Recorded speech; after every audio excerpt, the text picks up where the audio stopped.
10 طرق تكتب بيهم هوك قوي عشان تجيب ملايين المشاهدات. وده مش كلام انا بس، ده توصيات من فريق الانستجرام نفسه.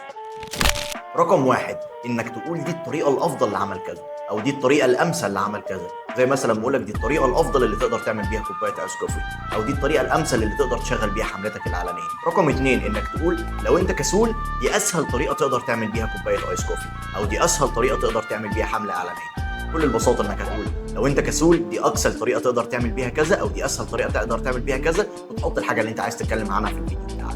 رقم ثلاثة، انك تقول 5 اسرار عن كذا انت محتاج تعرفه. زي مثلا انك تقول 5 اسرار عن طريقة عمل الحملة الاعلانية انت محتاج تعرفه. رقم 4، انك تقول 5 هاكس هيخلوك تعمل احسن كذا، 5 هاكس هيخلوك تعمل احسن حملة اعلانية، او 5 هاكس هيخلوك تعمل احسن كوباية ايس كوفي.